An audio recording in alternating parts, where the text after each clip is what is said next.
10 अप्रैल 2022 का वाक़या है। मध्य प्रदेश के खरगोन में राम नवमी का जुलूस निकल रहा था और ये जुलूस नमाज के वक्त में मस्जिद के पास से गुजरता है। मस्जिद में नमाज हो रही थी और नमाज के दौरान ही रास्ता से गुजरते हुए जुलूस में मौजूद शरपसंदों ने मुसलमानों के ख़िलाफ़ नारा लगाया, मस्जिद पर पथराव किया। फिर मुसलमानों ने भी अपना बचाव करने की कोशिश की। उसके बाद मुसलमानों के ख़िलाफ़ एक तरफ़ा तौर पर एक्शन लिया गया। बात ज़्यादा पुरानी नहीं है, अप्रैल 2022 का मामला है। जिस वक्त की खबर आई थी, रिपोर्ट आई थी, उसमें राइट विंग की तरफ से या गोदी मीडिया की तरफ से बताया गया था कि रामनवमी का जुलूस जा रहा था और जैसे ही जुलूस मस्जिद के पास से गुजरता है, मुस्लिम मोहल्ले में जुलूस जाता है, मुसलमानों ने जुलूस पर पथराव कर दिया। जुलूस पर मुसलमानों ने पेट्रोल का बम बनाकर फेंका। जुलूस में जितने राम भक्त शामिल थे उन सबको मारा गया। इस तरह की खबर चलाई गई। उसके बाद खरगोन की पुलिस ने, प्रशासन ने मुसलमानों के ख़िलाफ़ एक तरफ़ा तौर पर एक्शन लेना शुरू कर दिया। 177 से ज़्यादा को गिरफ़्तार किया गया और उनमें सिर्फ 14 नन मुस्लिम थे, बकिया तमाम मुसलमान थे। उसके अगले दिन यानी 11 अप्रैल को नरोत्तम मिश्रा, जो उस वक्त होम मिनिस्टर थे मध्य प्रदेश की बीजेपी सरकार में, उन्होंने एक बयान दिया और कहा कि जिन मुसलमानों ने, जिन लोगों ने रामनवमी के जुलूस पर पथराव किया है, उनके घरों को पत्थर में, रेज़ों में तब्दील कर दिया जाएगा, किसी को नहीं बख्शा जाएगा। और उसके बाद अगले ही दिन यानी 11 अप्रैल 2022 को खरगोन में 49 मुसलमानों के घरों को बुलडोज कर दिया गया, बग़ैर किसी वजह के, बग़ैर उनका कोई जुर्म साबित हुए या उन पर इल्ज़ाम लगाए।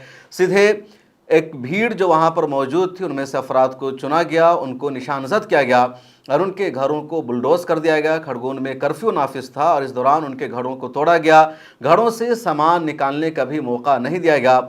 उसके बाद मामला पहुंचा अदालत में और जब खरगोन की लोकल अदालत में मामला पहुंचा तो जिन लोगों को गवाह बनाया गया था उन लोगों की गवाही गलत साबित हुई। प्रशासन ने कहा था कि 13 अफराद गवाह हैं जिन्होंने अपनी आंखों से देखा है कि किस तरह मुसलमानों ने रामनवमी के जुलूस पर पथराव किया, लेकिन अदालत में 13 में से 8 गवाह मुकर गए और उन्होंने गवाही ही नहीं दी। जिन गवाहों ने गवाही दी उनकी गवाही भी गलत साबित हुई, क्योंकि कभी कुछ और कह रहे थे, कभी कुछ और कह रहे थे। कभी उनका दावा था कि इनका चेहरा खुला हुआ था, कभी उनका दावा था कि इनके चेहरों पर निकाब था, इन्होंने मास्क लगा रखा था। कभी इन लोगों ने कहा कि मस्जिद से पथराव हुआ, कभी इन लोगों ने कहा कि गाड़ी में पत्थर लेकर के आए थे।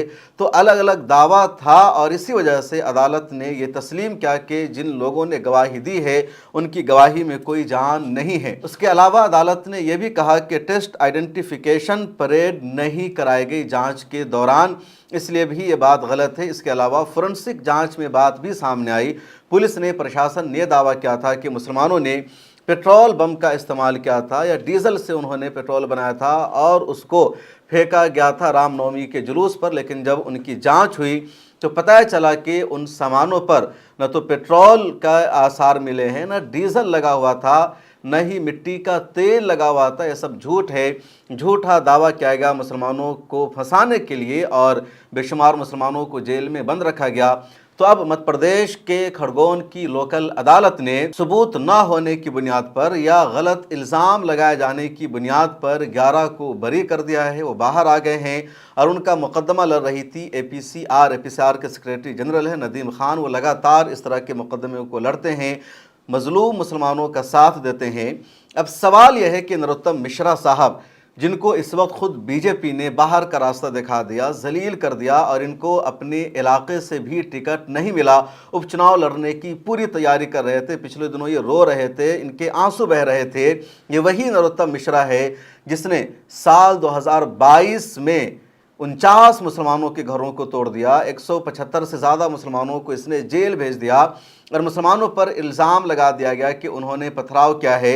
अब अदालत से सच सामने आ गया कि मुसलमानों ने कोई पत्थर नहीं फेंका था, मुसलमानों ने रामनवमी के जुलूस पर कोई हमला नहीं किया था, बल्कि अब रिपोर्ट ये सामने आई है कि रामनवमी के जुलूस का जो रूट था वो दूसरा था।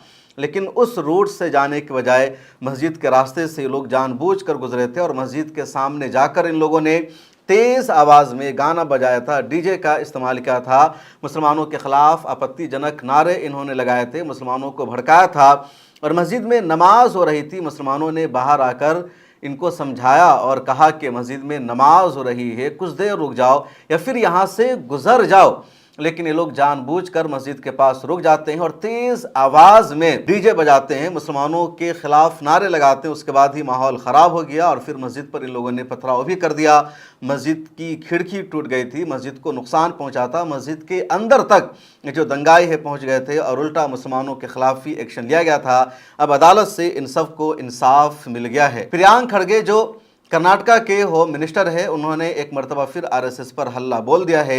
एक महीना पहले भी आरएसएस के खिलाफ इन्होंने सख्त बयान दिया था और कहा था आरएसएस रजिस्टर्ड ऑर्गेनाइजेशन नहीं है। आरएसएस कर्नाटक में एक प्रोग्राम करना चाह रही थी और प्रियांक खड़गे ने कहा था कि कर्नाटक में प्रोग्राम करने के लिए पहले आपको यहाँ अपना रजिस्ट्रेशन कराना होगा, उसके अलावा आपको हिसाब देना होगा, आपके पास डोनेशन कहाँ से आता है, आपके पास चंदा कहाँ से आता है, उसके बाद ही आपको कर्नाटक में प्रोग्राम करने की इजाज़त दी जाएगी।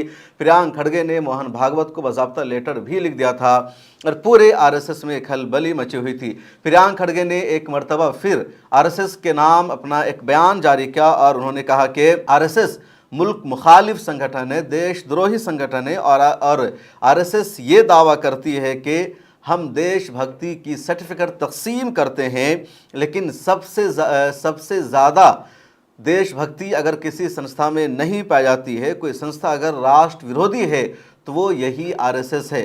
खबर यह है कि आरएसएस कर्नाटक में अपना एक बड़ा प्रोग्राम करना चाहती है और उसको लेकर के प्रियांक खड़गे ने आरएसएस से सवाल पूछा कि अगर आप 20 लाख लोगों को कर्नाटक में इकट्ठा करना चाहते हैं, उनका प्रोग्राम करना चाहते हैं, तो आपको पहले ये बताना होगा कि 20 लाख लोग कहाँ से आएंगे, कैसे आएंगे और क्या आपकी संस्था रजिस्टर्ड है। प्रियांक खड़गे कह रहे हैं कि मैं आपको बैन करने की बात नहीं कर रहा हूं, लेकिन मैं आपके रजिस्ट्रेशन के बारे में पूछ रहा हूं कि आपकी संस्था रजिस्टर्ड है या नहीं है। और ये अजीब अलमिया है हिंदुस्तान में, मदरसों को रजिस्टर कराया जा रहा है, मस्जिदों का रजिस्ट्रेशन कराया जा रहा है, किसी मस्जिद का मदरसा का कोई डॉक्यूमेंट नहीं मिलता, फ़ौरन उसको बुलडोज कर दिया जाता है। लेकिन आरएसएस की देश में लाखों करोड़ों की संपत्ति है, इनकी जायदाद है, इनका दफ्तर है और आरएसएस एक रजिस्टर्ड संस्था नहीं है। मोहन भागवत ने पिछले दिनों जवाब दिया था और कहा था कि आरएसएस आज़ादी से पहले कायम हुई थी और इसीलिए इसके रजिस्ट्रेशन की कोई ज़रूरत नहीं है, लेकिन कर्नाटक की सरकार ने और प्रियांक खड़गे ने तय कर रखा है कि आरएसएस को रजिस्ट्रेशन कराना ही होगा, तभी उसको कोई भी प्रोग्राम करने की इजाज़त दी जाएगी।